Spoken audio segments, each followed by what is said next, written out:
Comment gérer son budget mensuel en 5 étapes.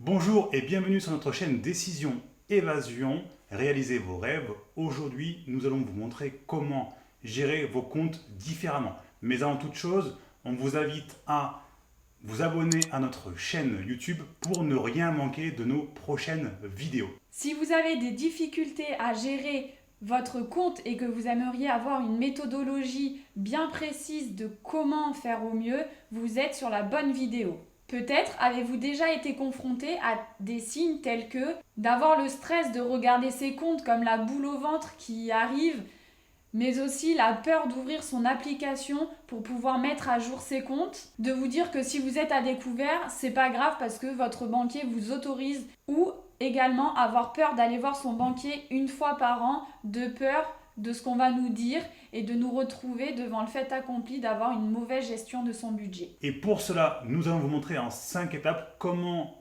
avoir définitivement une bonne gestion de vos comptes. Nous verrons l'importance d'avoir un seul compte, de dresser une liste de vos revenus et de vos dépenses, de calculer votre reste à vivre, faire un suivi de vos dépenses au jour le jour et pour finir, avoir un outil qui vous simplifie la vie et qui vous permette d'avoir une bonne fois pour toutes une bonne gestion de vos comptes. Et justement, dans cette 5e étape, on vous réserve un cadeau puisqu'on a construit pour vous un outil que l'on utilise et qui va vous permettre de gérer vos comptes facilement.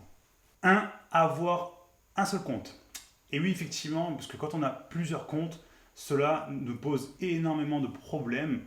Déjà, un premier, c'est doublement de prestations. Vous allez payer plusieurs fois des mêmes services car vous avez plusieurs comptes, carte de crédit, gestion de compte.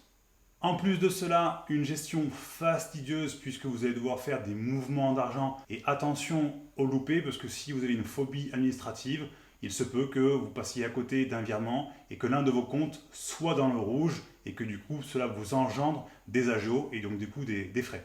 Si vous êtes en couple comme nous, et c'est ce qu'on a traversé par le fait d'avoir plusieurs comptes, c'est que du coup on avait cette problématique de gestion, notamment sur le compte commun où il y avait toutes nos dépenses, et se poser la question aussi de combien devait mettre chacun, et là ça pouvait amener une discordance.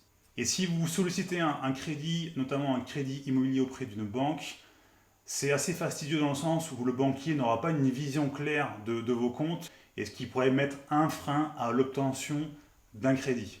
Et donc, d'avoir un seul compte permet une gestion beaucoup plus fluide de vos comptes, des frais en moins et une lisibilité beaucoup plus simple et surtout, un gain de temps. 2e étape. Dressez la liste de vos revenus et de vos dépenses mensuelles récurrentes. Cette étape est vraiment primordiale. Pour cela, je vous invite à prendre un papier et un stylo.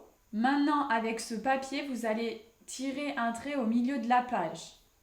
Dans la case de gauche, vous inscrirez tous vos revenus mensuels, c'est-à-dire votre salaire, vos loyers locatifs, le revenu d'une seconde activité que vous pourriez avoir, les différentes aides ou toute autre chose qui va être mensuelle et qui va être une rentrée d'argent tous les mois. Sur la case de droite, vous inscrirez toutes vos dépenses mensuelles, telles que vos loyers, vos crédits, maison, immobilier, auto, conso, mais aussi vos mutuelles, vos assurances, les assurances maison, voiture, propriétaire non occupant, les abonnements téléphoniques, abonnements internet, l'électricité, le gaz, la facture d'eau, mais également vos abonnements dits de loisirs tels que Netflix, Canal+, la PlayStation si vous en avez, et très important, les impôts tels que taxes foncières, taxes d'habitation, redevances TV qu'on vous conseille de mensualiser. 3e étape, calculez votre reste à vivre. Vous venez de mettre sur votre feuille tous vos revenus et toutes vos dépenses. Maintenant, ce qui est important, c'est de faire la différence. Et ça va vous donner votre reste à vivre. Ce sera de l'argent qui vous servira à acheter de l'alimentaire, à vous nourrir, de l'essence, à pouvoir payer vos loisirs.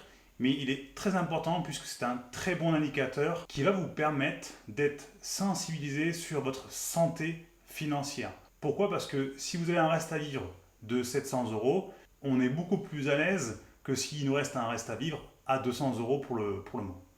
Quatrième étape, faire un suivi de vos dépenses au jour le jour. Maintenant que vous avez déterminé votre reste à vivre, il vous suffira uniquement tous les jours de faire le suivi de vos dépenses.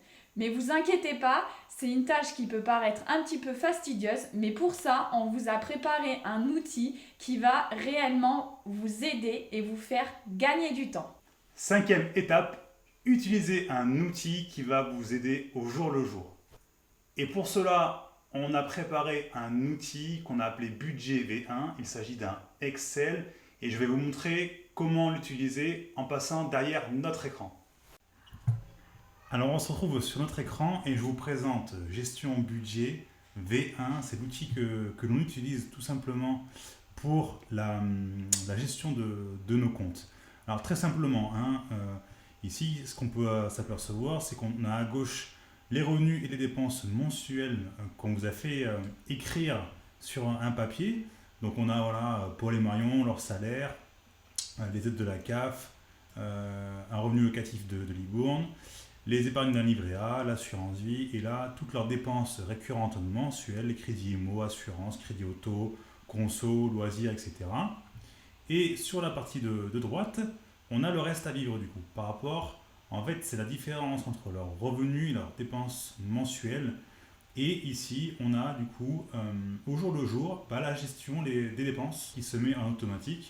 Donc si par exemple, Paul et Marion ont acheté des vêtements pour leurs enfants,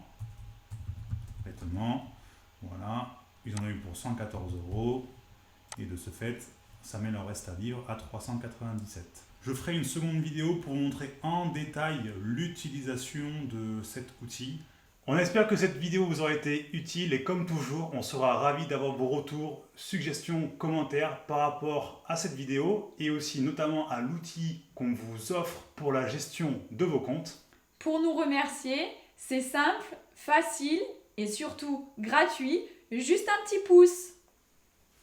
Bonne continuation à tous et à très vite pour de prochaines vidéos.